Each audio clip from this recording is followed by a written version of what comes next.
Hi everyone, welcome to Things Lucy Reads. I'm Luce and this is part 1 of my October wrap-up. The first book that I read this month is Norwegian Wood by Haruki Murakami, which I gave a 3.75 out of 5. I have mixed feelings about this book.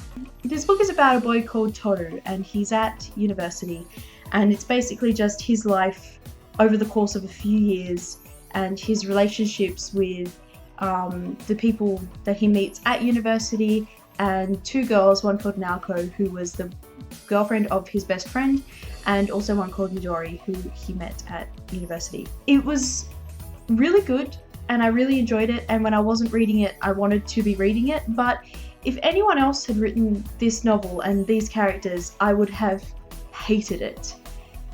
I'm still not sure if I like Toru or not. Naoko was okay, and I did like Midori as well, even though she was almost a manic pixie dream girl, and that's a trope that I really detest. I really liked Reiko, Naoko's roommate. She was just so funny and I really enjoyed it when she was back in the story. Yeah, I don't know, it's not really like a momentous novel, it's just essentially a slice of Toru's life. So not a lot really happens. I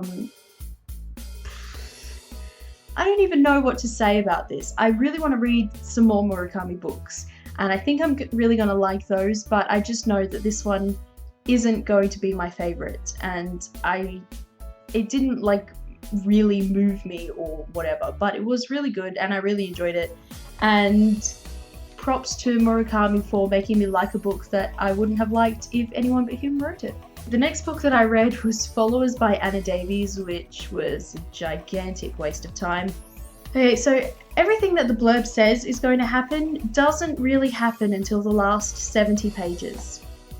It's a 210-page book and nothing happens until after you've reached the halfway point. It spends more than half the book talking about things that you already know are going to happen. And it just wasn't...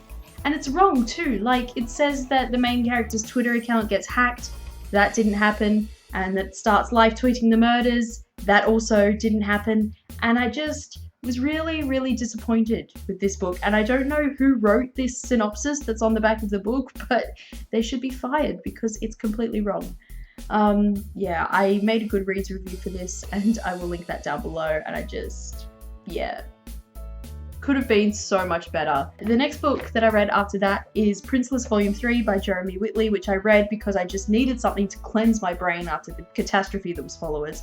This volume is about a new princess called Raven, whose father is the Pirate King, and she has been betrayed by her brothers and locked up in a tower, and then Adrienne and Bedelia have to come and rescue her.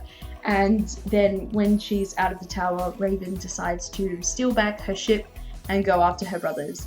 And I just really loved this. I cannot say enough good things about this series. Everyone needs to go out and read it because there is literally nothing wrong with it. It is perfect.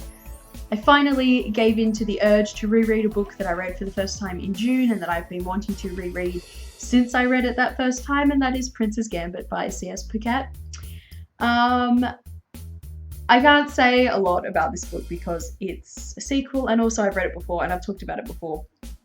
But actually it's good that this is a separate edition because it means it's going to show up twice on my Goodreads reading challenge, so good job me.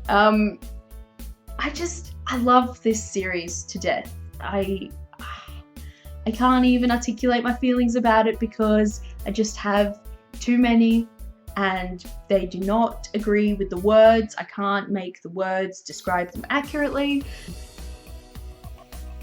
All of the things is what I feel about this series, and this book was just as good the second time around, and this time I got to read the extra sex scene and it was so cute and it broke my heart and I loved it, and oh my god, this series is so great. So then the last book that I'm going to talk about in this video is one I read because I got a copy of it from NetGalley, and that is Horror Store by Grady Hendricks, which I was really excited when it popped up on NetGalley because I've been hearing about it on BookTube a lot and it just sounded so interesting.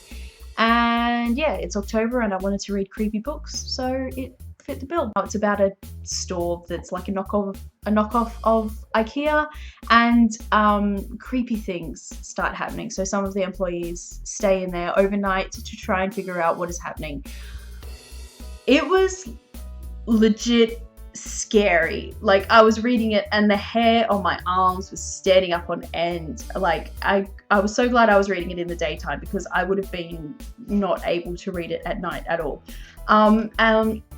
It's also unexpectedly gory, and for some reason I was convinced it's a graphic novel, but it's not. It's just a novel with some pictures, so that's a thing. But yeah, I did enjoy it. I gave it 4 out of 5 stars, and I did a review for it on Goodreads, which I will also link down below. Yeah, so those are all of the books I'm going to talk about in this video, and I will see you in my next one. Bye everyone.